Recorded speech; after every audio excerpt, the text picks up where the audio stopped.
Gertrude McFuzz by Dr. Seuss. There once was a girl bird named Gertrude McFuzz, and she had the smallest plain tail ever was. One droopy droop feather, that's all that she had. And oh, that one feather made Gertrude so sad. For there was another young bird that she knew, a fancy young birdie named ALOUD.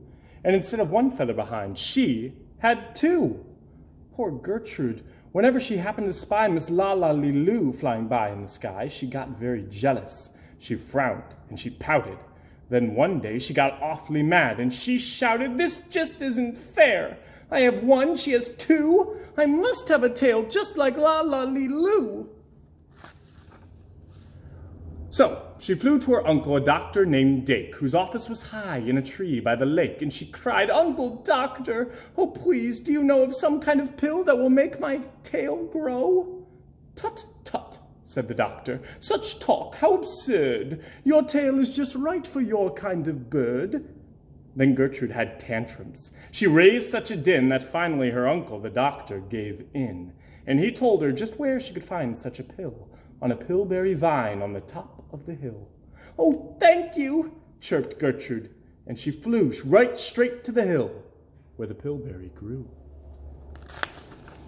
Yes, there was the vine, and as soon as she saw it, she plucked off a berry and started to gnaw it. It tasted just awful, almost made her sick, but she wanted that tail, so she swallowed it quick. Then she felt something happen. She felt a small twitch, as if she'd been tapped down behind by a switch. And Gertrude looked round, and she cheered. It was true! 2 feathers, exactly like ALOUD! Then she got an idea. "Now I know what I'll do. I'll grow a tail better than ALOUD. These pills that grow feathers are working just fine." So she nibbled another one off of the vine. She felt a new twitch, and then Gertrude yelled, "Whee! Miss Lala has only just 2. I have 3. When ALOUD sees this beautiful stuff, she'll fall right flat on her face, sure enough. I'll show her who's pretty, I certainly will. Why, I'll make my tail even prettier still." She snatched at those berries that grew on that vine. She gobbled down 4, 5, 6, 7, 8, 9. And she didn't stop eating young Gertrude McFuzz until she'd eaten 3 dozen. That's all that there was.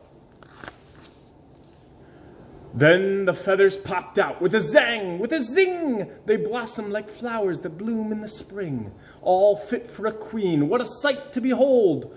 They sparkled like diamonds and gumdrops and gold, like silk, like spaghetti, like satin, like lace. They burst out like rockets all over the place. They waved in the air and they swished in the breeze, and some were as long as the branches of trees. And still, they kept growing. They popped until long about sundown, when finally they stopped. "And now," giggled Gertrude, "the next thing to do is to fly right straight home and show ALOUD. And when Lala sees these, why, her face will get red, and she'll let out a scream, and she'll fall right down dead." Then she spread out her wings to take off from the ground. But with those feathers, she weighed 90 pounds. She yanked, and she pulled, and she let out a squawk. But that bird couldn't fly, couldn't run, couldn't walk. And all through that night she was stuck on that hill.